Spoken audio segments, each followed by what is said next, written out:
Banyak saudara yang selama bulan bulan Oktober sudah minggu yang ketiga dan kita sudah menyanyikan sama-sama lagu yang barusan I Came For You.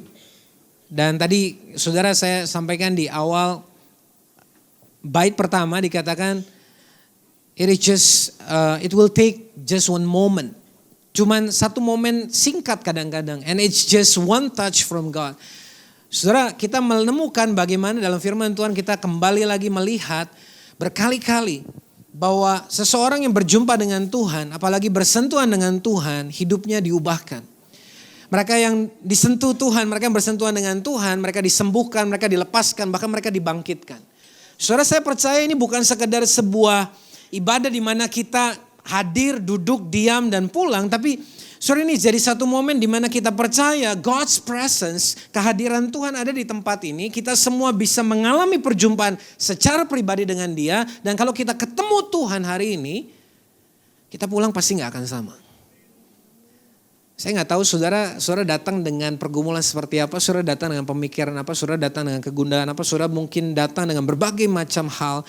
Tapi yang saya tahu Tuhan adalah pribadi yang paling kenal siapa kita. Dia tahu isi hati kita. Dan Dia gak akan biarkan kita tetap sama. Tapi semakin hari kita akan dibawa untuk semakin serupa dengan Dia. Amin. Nah, saudara, hari ini saya mau menyampaikan firman Tuhan. Ada satu kata yang kita mungkin pernah baca di dalam firman Tuhan. Kita juga mungkin pernah dengar. Tetapi saudara mungkin kita sendiri jarang terlalu memperhatikan. Karena memang ini kata yang kelihatannya kurang penting. Dan kita sendiri mungkin juga agak-agak gak paham gitu. Hari ini saya mau bicara tentang apa yang firman Tuhan katakan disebut Selah. Dalam bahasa Indonesia gak pakai H, dalam bahasa Inggris pakai H. Cuma saya pakai H biar bacanya lebih mantap. Selah gitu. Saudara, hari ini kita mau bicara tentang Selah. Kita mau pahami apa sih makna yang Tuhan mau sampaikan kepada kita lewat kata ini. Ini kata yang sederhana, kata yang mungkin kita sendiri kurang perhatikan. Tapi di dalamnya saudara, dalam perenungan yang Tuhan beri dalam hati saya menemukan ada makna yang begitu dalam. Beberapa bulan lalu saya dapatkan kata ini dan saya coba mulai merenungkan, saya mencari tahu lebih banyak dan juga mencoba menggali apa yang Tuhan mau sampaikan. Supaya jemaat di tempat ini khususnya juga boleh dibangun lewat apa yang Tuhan sampaikan di hati saya. Saudara, Mazmur pasal yang ke-62 ayat 6-9 adalah apa yang diungkapkan sang penulis Mazmur kepada Tuhan dan diakhiri dengan kata Selah. Mari kita lihat sama-sama Mazmur pasal 62 ayat 6-9. Hanya pada Allah saja kiranya aku tenang, sebab daripadanya lah harapanku. Hanya Dialah gunung batuku dan keselamatanku, kota bentengku, aku tidak akan goyah. Ini ada lagunya nih. Aku tak akan goyah, gitu kan.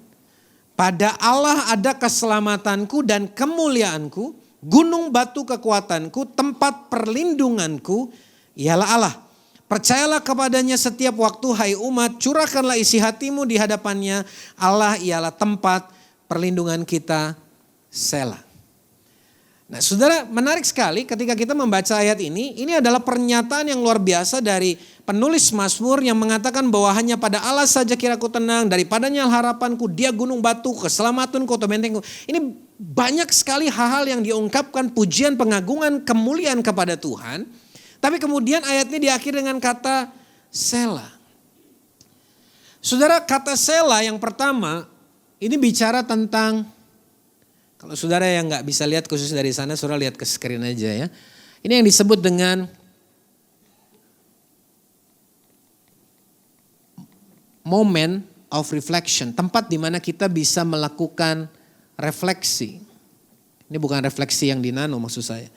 Refleksi, ngecek ke dalam hati kita, kita menemukan apa yang Tuhan mau sampaikan. Nah saudara, di dalam moment of reflection, kita membaca dari ayat tadi, ketika sang penulis Mazmur sudah bicara banyak hal mengagungkan Tuhan. Lalu kemudian tiba satu momen di mana tertulis Selah.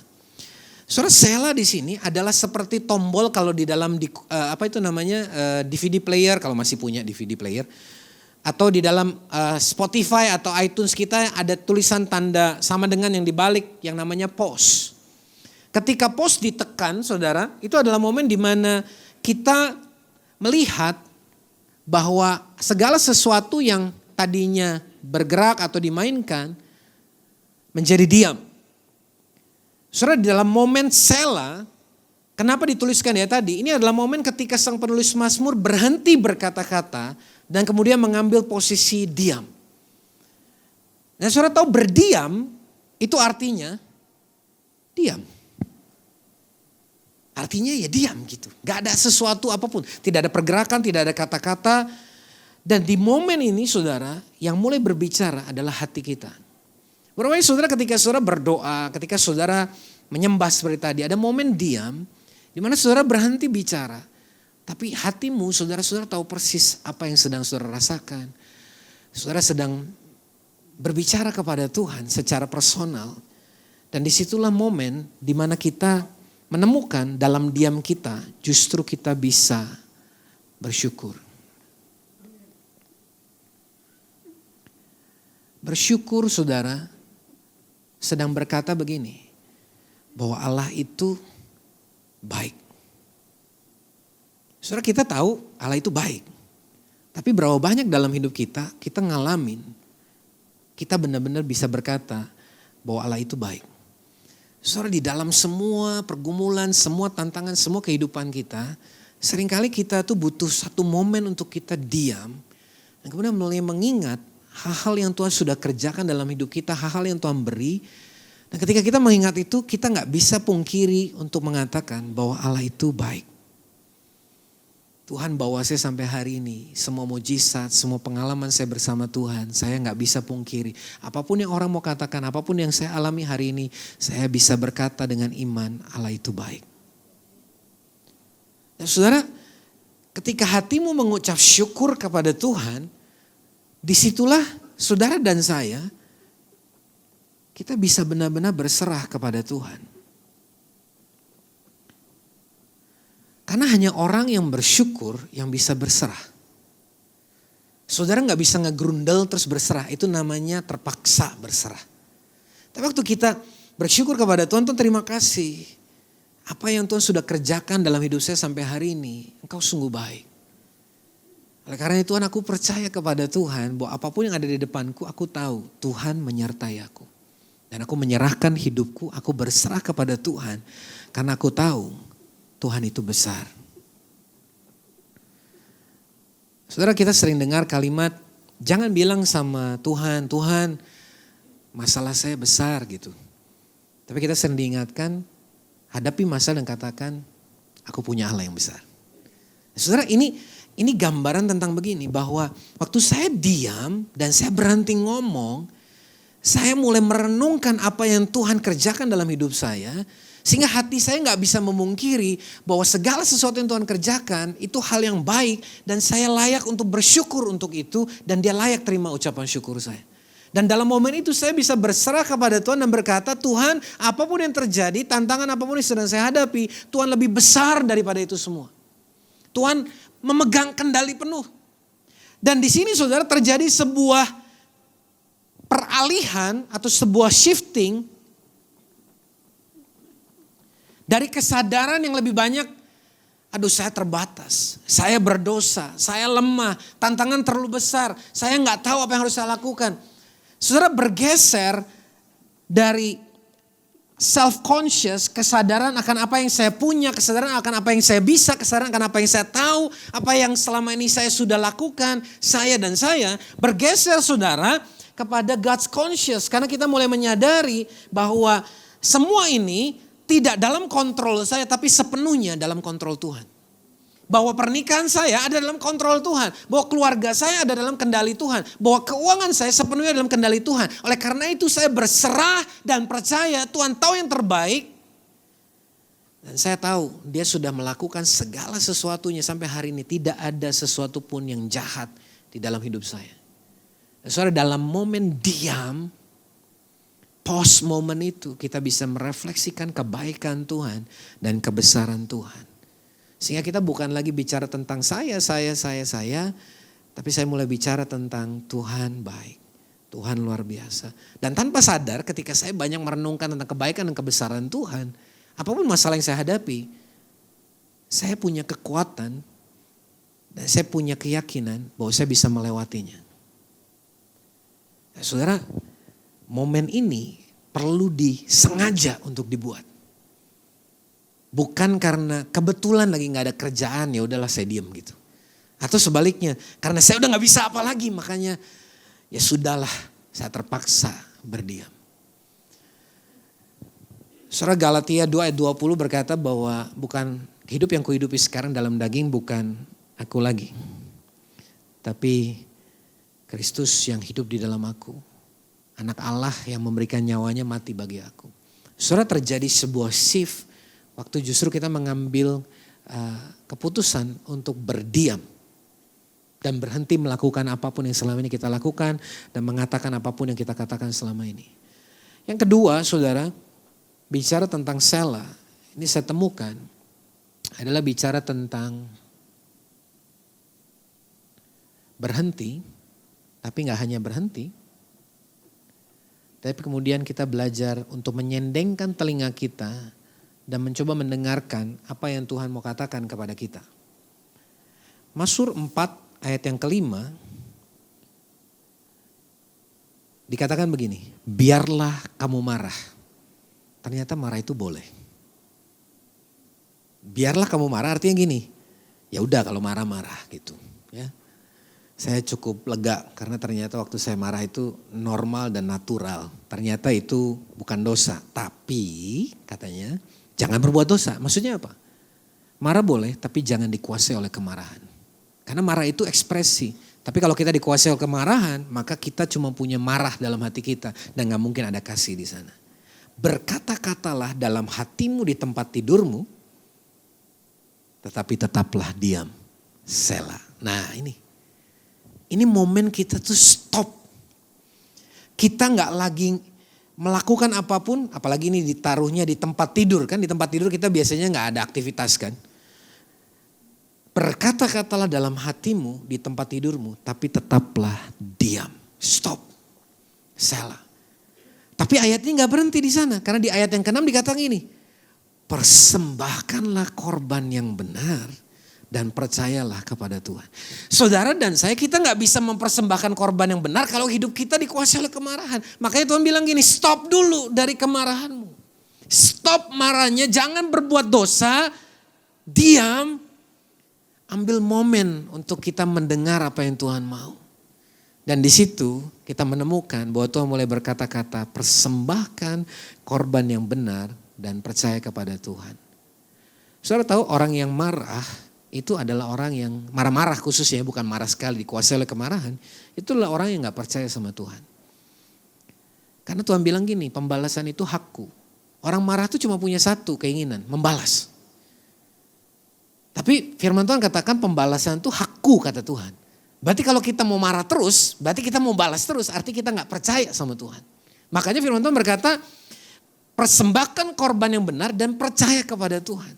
Nah saudara, sebenarnya apa yang Tuhan mau katakan, ketika kita berhenti dan mulai mendengar, maka kita kemudian punya sikap hati untuk kita bisa bertobat. Karena saudara, waktu kita bertobat, itu terjadi ketika kita mau mendengar apa yang firman Tuhan katakan tentang apa yang sedang kita kerjakan. Karena bertobat, saudara, bicara yang pertama adalah berhenti dari segala sesuatu yang sedang kita kerjakan, dosa, kebiasaan buruk, kemarahan, pornografi. Saudara, kita berkata, Tuhan stop, saya gak mau lagi meneruskan apa yang saya kerjakan hari ini. Karena saya mau berkata bahwa firman Tuhan berkata begini, barang siapa dalam Kristus adalah ciptaan yang baru, yang lama sudah berlalu. Udah gak ada lagi, jangan datang lagi, jangan muncul lagi. Yang lama sudah berlalu, karena waktu saya berkata saya berhenti, maka yang di belakang saya stop, berlalu dari hidup saya. Dan saya gak bisa hanya berhenti, karena waktu saya berdosa, mencuri gitu kan, mencuri, dan saya hanya berhenti, maka saya sebenarnya belum bertobat sepenuhnya. Karena kalau saya berjalan lagi, maka saya mencuri lagi. Kelihatan ini kurang relevan, karena saudara bukan pencuri. Oke, ini yang agak relevan buat pria. Pornografi. Maka kemudian saya berhenti. Yang wanita merasa saya gak pernah pornografi, saya ganti supaya relevan. Gosip. Lebih relevan kan? Berhenti. Artinya saya nggak lagi mau lakukan, tapi saya nggak bisa berhenti sampai di sana. Saya harus melakukan step yang kedua, yaitu saya perlu berbalik. Karena berhenti aja nggak cukup. Karena waktu saya berkata saya gosip-gosip dan saya berhenti, saya perlu berbalik dan mulai berkata hal-hal yang menguatkan, hal-hal yang menghidupkan, hal-hal yang memberikan semangat. Pornografi, saya berhenti dan kemudian saya berbalik dan mulai berkata saya mau merenungkan firman, mengatakan perkataan kudus, pikiran saya kudus dalam Tuhan. Bertobat bicara berhenti dan berbalik. Karena yang lama sudah berlalu dan yang baru sudah datang. Saudara dan saya, kita ini disebut ciptaan yang baru. Artinya yang lama sudah tidak punya tempat. Ciptaan yang baru artinya dia berhenti dari dosanya dan berbalik melakukan kehendak Tuhan. Tapi saudara gak akan melakukan ini atau bertobat kecuali saudara berhenti dengan segala yang saudara sedang kerjakan. Mengambil momen untuk diam dan mendengar. Saudara, banyak dari kita gak bisa ngalamin ini secara full karena kita jarang mengambil stop moment. Kalau suami istri gak usah jauh-jauh lah saya. Kalau saya dengan istri saya lagi konflik, ini bukan cerita sinetron ya. Tapi memang kebanyakan sering terjadi sebelum saya mandi biasanya. Karena abis itu saya bisa mandi, kemudian di tengah curahan air shower itu, saya mulai tuh membayangkan, dasar. Coba kalau gue udah gak ada lu baru tahu rasa. Dia gak hormat banget. Tapi at the same time waktu saudara coba diam, ada suara yang kedua bilang gini, dia bukan musuhmu. Dia temuan pewaris tahta kasih karuniamu. Tapi kan dia kurang ajar. Kasih istrimu seperti aku mengasihi jemaat.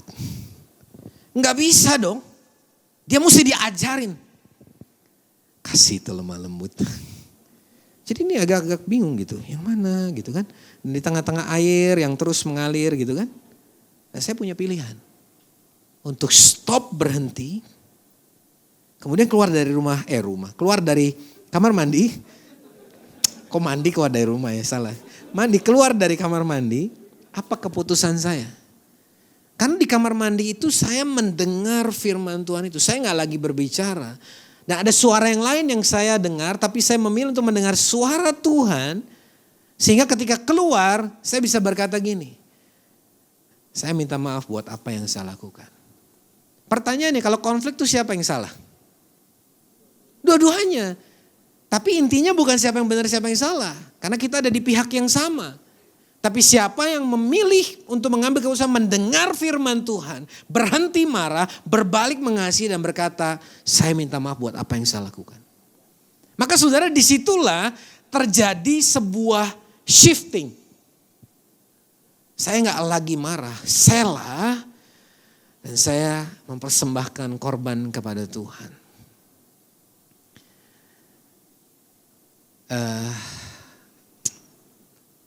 Siapa? Christian, boleh ke depan sebentar. Karena ini gereja perlu pakai nama yang agak Kristen, Christian. Oke, nah Kristen ini kan di bawah ya, Christian ini. Nah, coba Chris panjang banget sih, Chris. Coba Chris tarik saya. Maka saya akan, jangan beneran, ini cuma tarik aja ilustrasi. Nah, saya kalau ditarik pasti saya akan turun dan ujungnya jatuh. Tapi kalau saya yang tarik Chris, pilihannya cuma satu. Dia akan naik dan seperti saya, selevel dengan saya. Saudara, problem terbesar kita adalah begini. Ketika ada penganiayaan, ada ejekan, ada hal-hal yang menyakiti kita, yang menghakimi kita, situasi dan lain sebagainya. Kita tergoda justru untuk turun. Karena whatever that is pull you down is actually below you. Tapi waktu Tuhan mau kamu bertobat, dia bukan jatuhkan kamu, tapi dia angkat kamu supaya dia sekarang ada di level yang sama dengan Tuhan, sehingga dia bisa jadi serupa dengan Tuhan. Seringkali kita terpancing, saudara, gak mau bertobat karena kepancing sama yang di bawah. Akhirnya kita bukannya bertahan dengan apa yang kita punya, tapi justru kita turun level menjadi sama seperti orang-orang yang menyakiti kita, orang-orang yang mengkhianati kita, orang-orang yang menghakimi kita. Tapi Tuhan kalau dia membuat kita bertobat, dia akan bawa kita naik sehingga kita akan selevel dan jadi serupa dengan dia. Nah saudara begini, banyak orang kan, iya saya belajar, Tuhan bilang gini, Tuhan ampuni mereka karena mereka tidak tahu apa yang mereka perbuat. Masalahnya gini, Tuhan itu orang Kristen juga. Ini suami saya ini melayani Tuhan. Gimana saya bisa doa kayak gitu? Ya diubah aja doanya. Tuhan ampuni mereka. Sekalipun mereka tahu apa yang mereka perbuat. Tapi tetap ujungnya mengampuni. Tapi Tuhan mau kita diangkat naik. Supaya kita selevel sama dia. Cara berpikirnya, cara pandangnya. Makanya Tuhan bilang pikirkanlah perkara-perkara yang di atas. Maksudnya apa? Yang sama seperti yang Tuhan pikirkan. Makanya kalau Tuhan yang mempertobatkan kita, kita lebih mau. Suami, istri, orang tua, anak, orang lain ngomong, pakai firman, ngulas dari Kejadian sampai Wahyu, enggak tobat-tobat juga. Tapi kalau Tuhan yang sudah berbicara, nah udah gitu aja tuh udah. Iya deh. Karena kita tahu Tuhan tuh enggak pernah salah. Nah kalau kita pikir Tuhan salah, kita harus ingat Tuhan enggak pernah salah. Thank you Christian. Makanya saudara kita punya pemahaman. Kalau orang Jawa bilang tuh Gusti ora sare. Itu artinya God never sleep. Tuhan gak pernah tidur. Tapi Gusti ora salah juga. Tuhan gak pernah salah juga. Jadi waktu kita duduk diam, sela, kemarahan, kekecewaan, kepahitan, kebencian, kekhawatiran. Kemudian kita mau untuk diam dan kemudian mendengar apa yang Tuhan katakan. Maka Tuhan pasti memberi jalan keluar. Tuhan pasti memberikan penghiburan. Tuhan pasti memberi kekuatan. Tuhan pasti membuat teguran dalam kasih. Sehingga kita kemudian punya pilihan untuk bertobat. Dan waktu kita bertobat, kita dibawa naik oleh Tuhan. Tuhan gak pernah buat kita jadi jatuh atau turun. Tapi kita pasti dibawa naik level. Cuman ya itu. Kita perlu belajar untuk diam. Nah orang dominan sama orang intim itu agak tertuduh sama khotbah saya. Karena orang dominan gak bisa diam. Orang intim gak bisa diam ngomong. Tapi saudara saya gak lagi bicara tentang temperamen. Tapi saya bicara tentang state of heart. Bicara tentang keputusan hati. Makanya waktu kita di kamar mandi itu. Yang lagi baru marah itu. Kan waktu kita lagi marah itu kan kita kreatif banget, bener gak? Segala pikiran yang jahat dan durjana gitu kan. Itu masuk gitu. Tapi di saat yang sama waktu kita memilih untuk diam dan mendengar. Sekalipun suara itu kelihatannya pelan tapi dia begitu powerful dan mengingatkan kita, enggak. Kamu punya pilihan yang lain. Kamu bisa bertobat hari ini. Nah tapi ada pengertian yang ketiga. Yang saya mau kasih lihat sama teman-teman. Saya tulis dulu ya. Yang ketiga ini bicara tentang, ini istilah yang dipakai di dalam musik. Dan karena saya mendampingi teman-teman jadi saya jadi tahu ada istilah ini gitu. Ini namanya interlude. Bukan interlude ya. Interlude itu kira-kira seperti ini supaya saudara ada gambaran. Coba dikasih contohnya. Tak pernah terlambat janji-Mu ya Tuhan, pulihkan hidupku.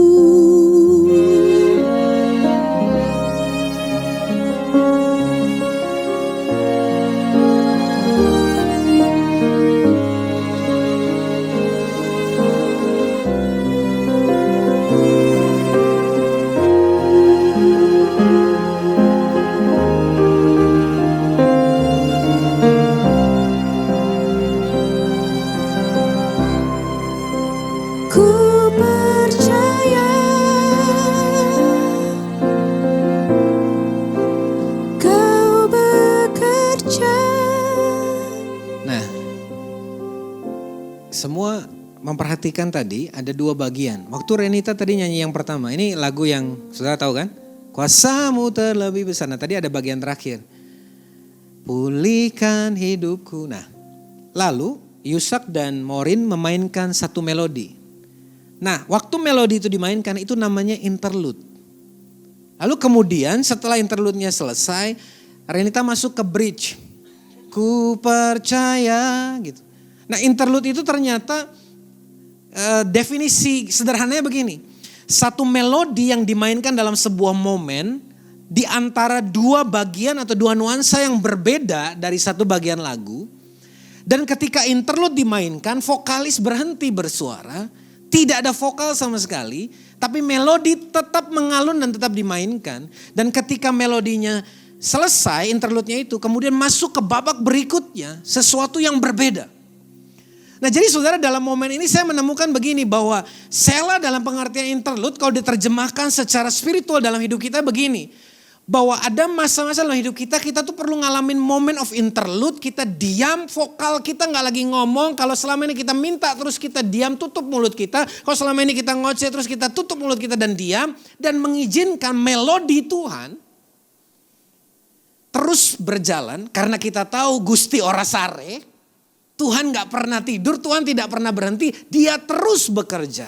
Sekalipun kita diam, dan kalau Tuhan sudah bekerja dan kita diam dan percaya berserah kepada Tuhan, maka babak berikutnya akan jadi sesuatu yang berbeda. Apa yang kita alami hari ini, kita harus sadar bahwa yang kita alami ini gak permanen. Pergumulan kita, tantangan kita, kesulitan kita, ada babak baru yang Tuhan sedang siapkan. Tapi seringkali kita gak pernah ngalamin babak baru, nuansa yang baru itu, sampai kita mau duduk diam, tidak lagi berisik gitu ya. Tapi di momen itu Tuhan tetap bekerja, melodi tetap dimainkan. Irama kehidupan kita tetap berjalan. Tapi setelah itu ada satu momen di mana Tuhan akan bawa kita bergerak kepada bagian yang berikutnya. Karena Tuhan gak akan membiarkan kita stuck. Dia mau kita bergerak masuk kepada level berikutnya. Tapi masalahnya seringkali kita gak mau duduk diam dan kita ngomong. Saudara jangan salah paham. Saya tidak sedang berkata kita gak boleh datang sebagai anak dan meminta. Anak tuh punya keyakinan sama bapaknya. Maka tiap kali datang dia berani minta. Itu gak salah. Tapi kalau kita minta terus gak pernah mengizinkan orang tua kita ini ngomong. Juga gak benar. Kita gak bisa juga curhat terus gitu ya. Tapi ada momen dimana kita perlu diam dan mengizinkan Tuhan bicara. Oh kita berdoa syafaat ini itu A, B, C, D. Tapi mungkin kadang-kadang perlu waktu kita diam. Karena mungkin Tuhan akan mulai kasih tahu. Oh kamu perlu layani si ini. Soalnya seringkali ritme kehidupan kita ini begitu rapid, begitu cepat, begitu kencang. Sehingga kita kadang-kadang tuh lupa berhenti. Padahal waktu kita belajar untuk bergerak, maka mulai belajar untuk diam maksud saya. Sebenarnya Tuhan sedang mempersiapkan kita untuk satu momen nanti itu bergerak. Karena dia sedang melakukan shifting. Di dalam Mazmur pasal yang ketiga ayat 1 sampai dengan yang ketiga dikatakan gini. Mazmur Daud ketika ia lari dari Absalom.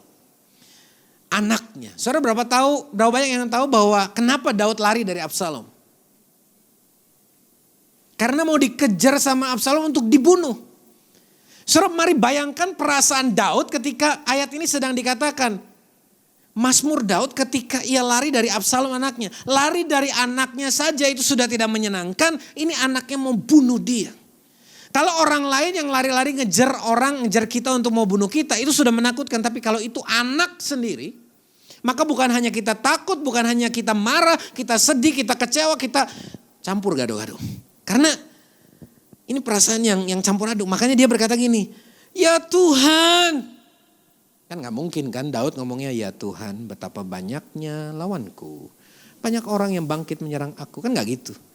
Ya Tuhan betapa banyaknya lawanku. Karena Absalom gak sendiri, dia ajak pasukannya. Banyak orang yang bangkit menyerang aku. Banyak orang yang berkata tentang aku baginya gak ada pertolongan daripada Allah. Saudara ini bukan kalimat encouragement nih. Saudara mesti ngerti konteksnya. Ya Tuhan, banyak banget nih orang yang ngejar. Semua mau nyerang aku dan semua orang bilang, lu pasti mati kali ini. Kecuali Tuhan yang tolong lu. Nah kira-kira gitu kalimatnya. Jadi kurang menyenangkan kan kalau udah dibahasakan begitu. Tapi saudara lihat, habis itu ada kata apa? Selah.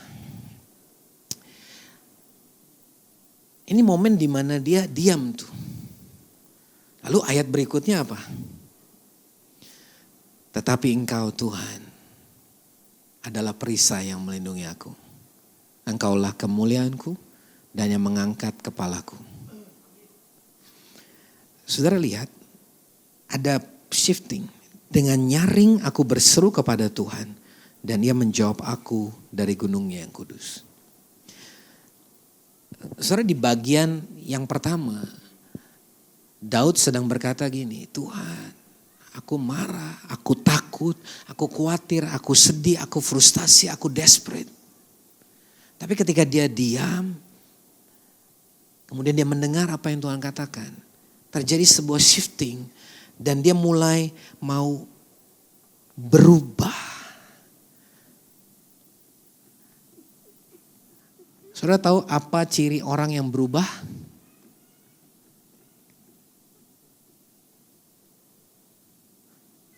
Kalau orang bilang dia berubah, artinya apa? Beda. Kalau saya masih orang yang sama terus saya teriak-teriak saya bilang saya berubah, berarti bohong. Tapi kalau saya berkata saya ini sudah berubah, artinya apa? Saya berbeda daripada saya yang dulu. Makanya Daud shifting, dia berubah dari yang marah-marah, dia berserah kepada Tuhan. Karena saudara kalau sudah berubah, maka kita pasti akan berbuah. Dan apa ciri orang yang berbuah?